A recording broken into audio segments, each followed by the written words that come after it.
We'll just check if this one actually works before we take it apart.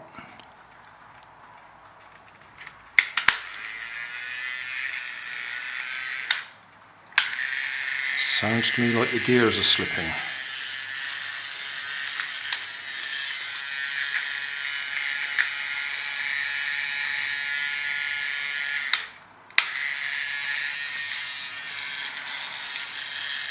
Okay. We don't need any tools to get this one apart. It all unclips if I'm right.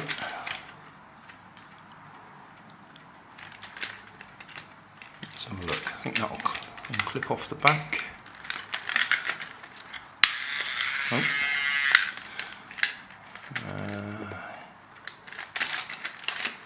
Okay, maybe a screwdriver just to lever it off the bits. It's off there. There we go. Right, and then to get down to the motor, that bit unclips from there. What else unclips? Well, that unclips from there. Oh, we can see why it's not moving.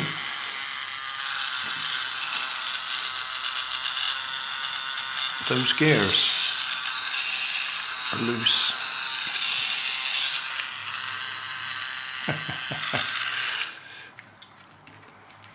Yeah, that's the worm gears that would normally drive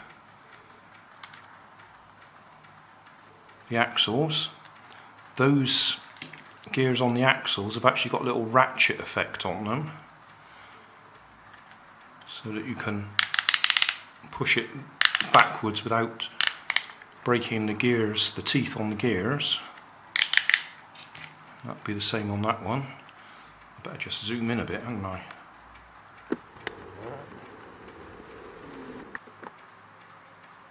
Yeah, that's the ratchet effect that grips on the inside of that one.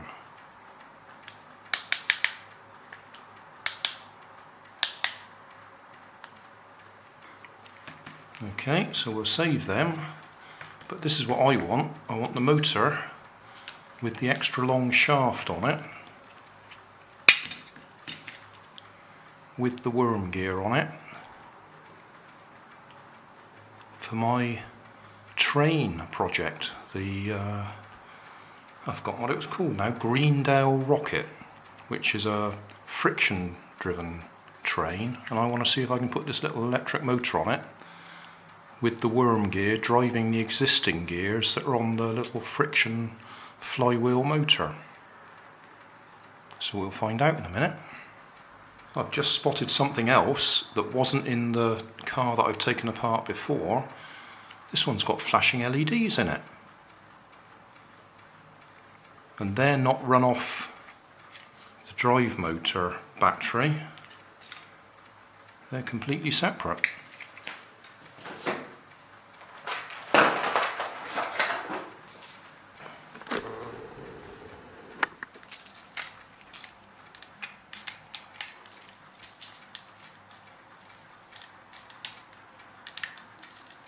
I expect they got LR44 batteries or something like that.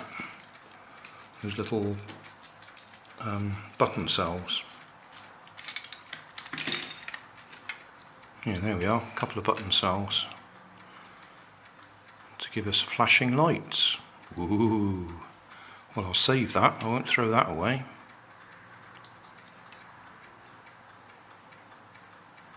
I wonder what activates them. Oh, push on there. That's a push button. When you just push the lid down, that'll make contact there and make the LEDs flash. I don't know if you can actually see them flash.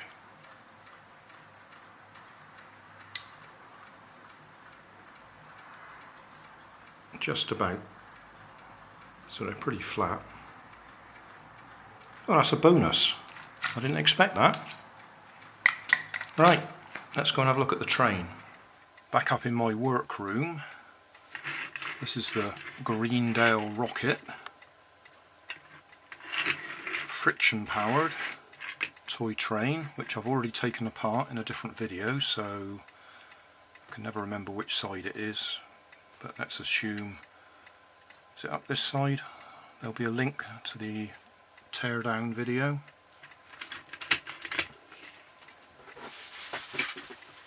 So this is the chassis, that's the friction or flywheel motor.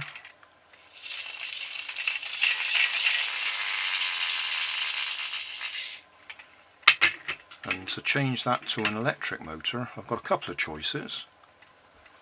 I could use this little unit out of a little radio controlled car, which is a motor, and there'll be a step down gearing in there to drive the wheels. That would be quite easy to fit. The plastic unit there actually fits inside that area there. The only problem I've got is to get those wheels off the shaft or the axle they're on. I'll probably have to boil them or something because they're a really tight fit, so I'll probably end up damaging them trying to get them off. So that would be option A, but I don't think we're going to do it. You can't actually get the unit out without getting the wheels off, because they're in a slot there that you can't lift them out until you've got the wheels off. So option B is to get something to link up with the existing gears that are in there. Something like this, a worm gear that we can poke in from one side or the other, or maybe down from the top. And as that spins round, that will actually drive the gear. And to help us to do that, I've just shown you a video where I've taken this toy car apart, because I know this type of toy car has got this motor with the extra long shaft on it, which should help us to reach inside there and link up with the existing gears. So whether I do it that way round or that way, I'm not sure. I can't take this fully apart because I can't take it fully apart unless I can get it out, and I can't get it out unless I get the wheels off. But I can get these two screws at the top undone, and I can lever it apart, and I should be able to get the flywheel off. So that's what I'm going to try and do.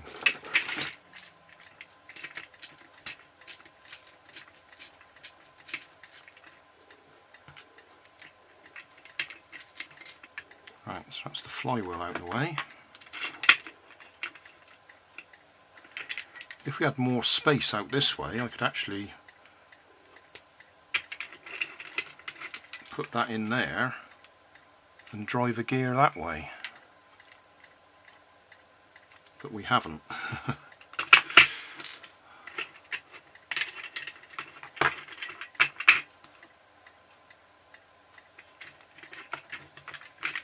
I'll put some wires on this so we can connect a battery and just test it. Right, this might be a bit hard to follow what I've done here. I've got a battery pack here, but I'm only using 2 of the batteries. So I'm putting, in the case of these, nickel metal hydride, 2.4 volts. And then I'm just going to hold this on top of the gear wheel that's in there and drive these wheels. So,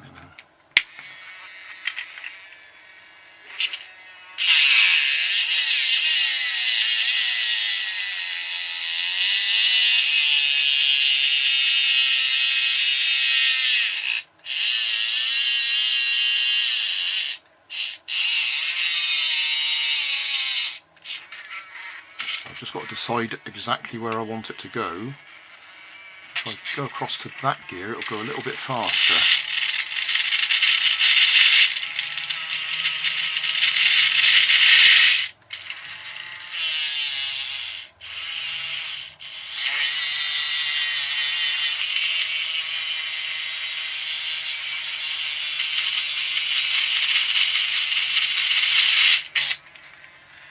then I've got to find some way of actually attaching the motor to the back of here. I'll probably just hot glue it in place because this is only for a bit of fun. This isn't a permanent fix.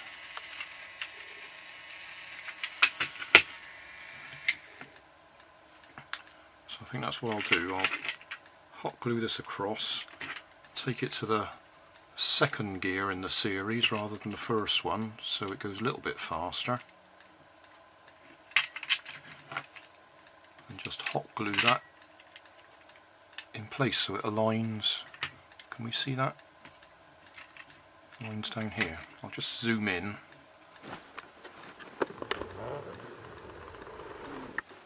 Right, are we in focus? So that gear there is the second one up from the actual drive shaft. So we got a big gear on the drive shaft driven by a small gear on the side of this one, and then we're going to apply the worm gear to that one. So we got a fair amount of reduction, slowing it down. But there is another gear in there that I could have gone to that would slow it down even more, give us more power, but it would slow it down even further. So I'm going to skip that gear and go to the next one in the series. So I'm just going to hot glue it in place for now, just so we can see if it actually works. Yeah, I should be able to get hot glue on there, there and there. And that should align it. So just a bit of hot glue on it to hold it in place.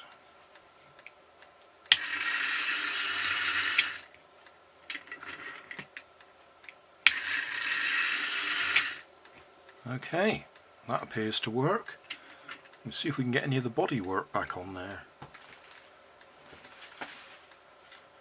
What I'm hoping is there's a gap there that motor might just fit into at the moment.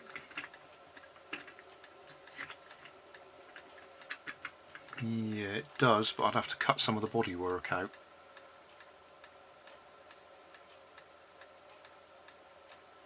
That's a shame. I didn't really want to cut the body work to make it fit, because this is just a sort of a temporary fix.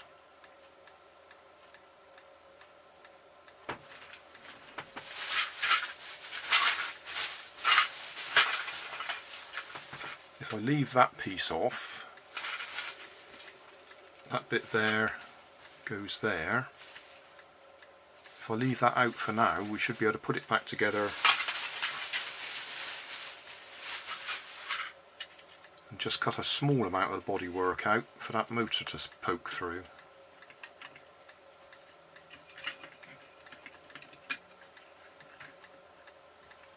I've cut a little bit of the body work out. That'll make space for the electric motor. So I'll put it back together and see if we can get it running.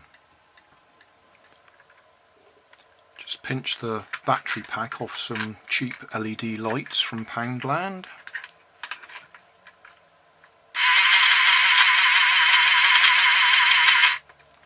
So I'll just put a bit of blue tack on there to hold them in place, and we'll go and try it. I'll put the roof on as well, I suppose. Before we go out and try it, I'll just demonstrate. I was hoping that I could use it on this track.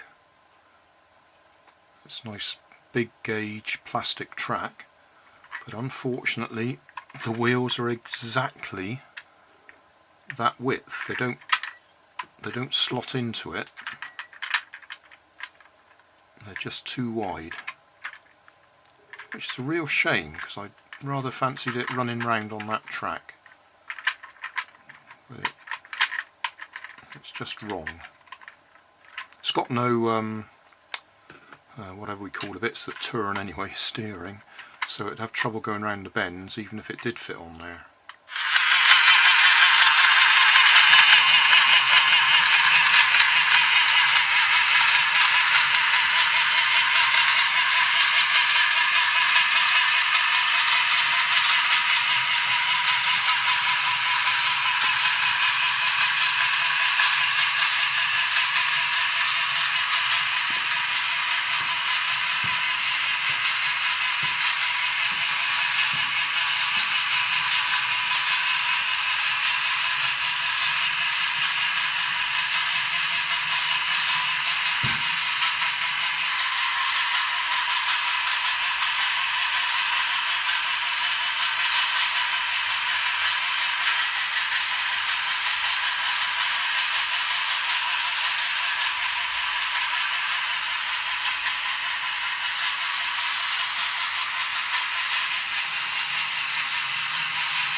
think we can claim that as a success. It works. It's not quite as neat as it could be. Having the electric motor stick through there is not the perfect solution, but it does work. Obviously we'd need to hide the batteries as well if we really wanted to be neat and tidy. Could probably slide a little LiPo down inside there if you wanted to take it to extremes. But that was a fairly simple conversion once we got it apart. Yeah, to get it neat and tidy would take a bit more work, but I've taken the simple route and we have a success. Job done.